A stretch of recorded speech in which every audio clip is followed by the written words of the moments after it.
Good morning dear students. आज हम देखेंगे प्योरली इंडक्टिव सर्किट। ये इंडक्टर है, आप इंडक्टेंस कैपिटल एल और उसके साथ यानी हैविंग नेग्लिजिबल रेजिस्टेंस, उसके साथ अपन ने एक source of EMF that is AC source जोड़ा है जिसका ईएमएफ है E = E0 sin omega T. इसके कारण जो भी करंट यहाँ इंड्यूस्ड होगा, एक्चुअली ईएमएफ इंड्यूस्ड होगा जो कि अप्लाइड ईएमएफ को अपोज करेगा, because to maintain the flow of current, इसको अपोज करेगा जो इंड्यूस्ड ईएमएफ है, तभी जाकर वो करंट कंटिन्यू फ्लो होते रहेगा। यहाँ मैंने बताया है इस स्टेप में, देखो E applied is negative of E induced, क्योंकि दोनों अपोजिट होते हैं। अगर ऐसा रिलेशन या नहीं सेटिस्फाई हुआ तो जो फ्लो ऑफ करंट है वो मेंटेन नहीं हो पाएगा। तो maintain the flow of current applied EMF is equal to negative of the induced EMF. तो इसके कारण जो इंड्यूस्ड ईएमएफ होगा यहाँ वो करंट को फ्लो करवाएगा, let that current is I. तो यहाँ हमारे पास ये E = E0 sin omega T है, इसको मैं इक्वेशन 1 से बता रहा हूँ। जहाँ तक इंडक्टर का सवाल है, जो अप्लाइड ईएमएफ और रेट ऑफ चेंज ऑफ जो करंट है उनके बीच में जो रिलेशन है E = सेल्फ इंडक्शन फिनोमेना को थोड़ा याद करो। E = -L × di/dt, rate of change of current. Whenever current flowing through the conductor changes, उसके कारण मैग्नेटिक फील्ड चेंज होता है। मैग्नेटिक फील्ड चेंज होने से फ्लक्स चेंज होता है, फ्लक्स चेंज होने से ईएमएफ इंड्यूस होता है, और लेंजेस लॉ के अनुसार बाद में फिर हमें पता चलता है E = -L di/dt। But applied EMF that is this is negative of the induced EMF. मैंने अभी बताया, to maintain the flow of electric current ये रिलेशनशिप दोनों में होना चाहिए। Therefore E induced is equal to minus minus plus हो जाएगा L × di/dt, and therefore di is equal to L इधर ऊपर है, नीचे आ गया, E इंड्यूस्ड की जगह मैंने सिंपली E लिखा है, E / L × dt, and therefore current I is equal to integrate करेंगे di दोनों तरफ, तो integration of di is equal to integration of E0 sin omega t dt divided by L। एक बार और देखिए, लेंजेस लॉ के अनुसार E = -L di/dt, या फिर सेल्फ इंडक्शन याद करो, ये रिलेशन वहाँ हमने देखा हुआ है।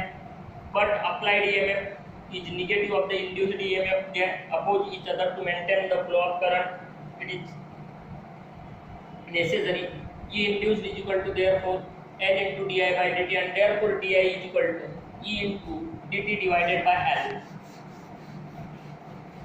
अब यहाँ I is equal to di integration में E0 sin omega t dt by L, therefore E0 by L, और sin ओमेगा टी का integration minus cosine omega T divided by omega, therefore it is E0 divided by omega L into cosine को अगर हम convert करते sign में लेते हैं, it is sin omega T - π/2।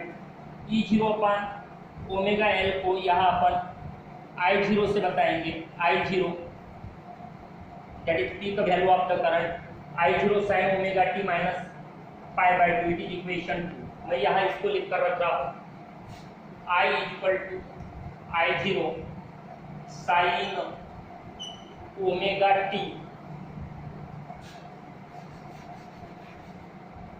Minus π/2, it is equation 2,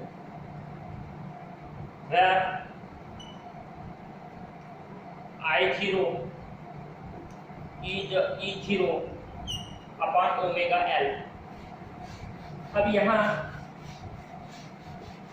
with respect to time अगर दोनों का वेरिएशन हम ऑब्जर्व करते हैं, तो जब ओमेगा टी फैक्टर 0 रहेगा तो E = E0 sin omega T sin 0 0, तो E की वैल्यू 0 हो जाएगी।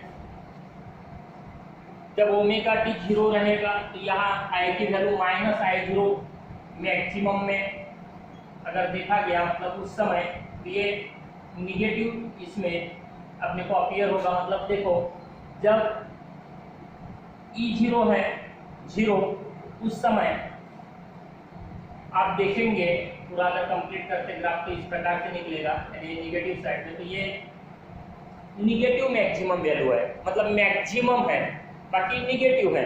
यानी कहने का मतलब जब ईएमएफ समझ के चलो, अगर अगेन ऑसिलेशन से थोड़ा समझने की कोशिश करते हैं, इसको एक पार्टिकल ट्रीट करो, इसको दूसरा करो, तो ये मीन पे है तो ये निगेटिव एक्सट्रीम पे है। जब ये पॉजिटिव एक्सट्रीम पे गया है, देखो पॉजिटिव हो गया तो ये मीन पे आ गया, यानी जब ईएमएफ की वैल्यू मैक्सिमम हो गई तो करंट की वैल्यू 0 हो गई, यानी ये मीन पे आ गया तो ये मैक्सिमम पे चला गया, ये फिर मीन पे वापस आ गया तो ये पॉजिटिव मैक्सिमम पे जा रहा है, मतलब जब ये 0 है तो ये मैक्सिमम है। यानी इंडक्टर के केस में ईएमएफ जब मैक्सिमम है तो करंट 0 है, यहां से समझने की कोशिश करो, ये 0 है तो ये मैक्सिमम है, ये जब ये 0 हो गया तो ये मैक्सिमम हो गया, ये निगेटिव मैक्सिमम हो गया तो ये 0 हो जाएगा, यानी इस प्रकार से। मतलब दोनों कभी भी सेम वैल्यू पे नहीं है। इसका मतलब ये हो गया कि दोनों का वेरिएशन सिमिलर नहीं है, मतलब दोनों के बीच में कुछ ना कुछ फेज डिफरेंस अपीयर हो रहा है। उसमें मैं बाद में आता हूं। अगर फेजर डायग्राम की बात करें तो ये हो गया ईएमएफ एक्स के साथ ओमेगा टी एंगल के साथ, और यहाँ देखो एक का फेज है ओमेगा टी और दूसरे का है omega T minus pi by 2, और हमने कहा था कि एंटी क्लॉकवाइज सेंस लिया जाता है। कौन पीछे है? करंट पीछे है, क्योंकि जब देखो ये मैक्सिमम है तो ये 0 या ये 0 तो ये निगेटिव मैक्सिमम है, यानी पीछे है।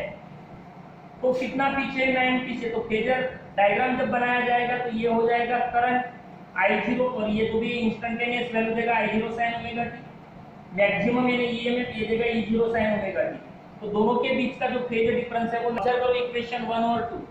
Phase angle for the EMF is omega T, phase angle for the current is omega T minus pi by 2, and therefore the phase difference is 90 degree. तो दोनों के बीच में फेज डिफरेंस 90 डिग्री है, तो ये फेजर डायग्राम बन जाएगा। For the circuit consisting of inductor only, this is current, this is EMF. अब फेज एंगल में अगर एक बार और जाते हो तो ये ओमेगा टी है और ये ओमेगा टी माइनस है, माइनस कितना? 90। माइनस का मतलब पीछे, यानी इंडक्टिव सर्किट में जो करंट होता है ईएमएफ से पीछे चलता है। पीछे को in the language of physics हम कहेंगे लैगिंग बिहाइंड। तो लैगिंग बिहाइंड कितना? तो 90 degree, pi by 2 radian. That means in case of inductive circuit, purely inductive circuit, neglecting it resistance, current lags behind the EMF by 90 degree, या दूसरे sentence में lead में बोलना है तो आप ये कह सकते हो कि EMF leads the current, EMF leads the current by 90 degree, EMF leads the current by 90 degree. अब अगर हम इक्वेशन 2 को ऑब्जर्व करते हैं, इक्वेशन 2 में आप ऑब्जर्व करेंगे I0 किसकी जगह लिया गया है? E0 upon omega L, and therefore now E0 ohm's law में चलते हैं, E is equal to I R, therefore R is equal to E by I,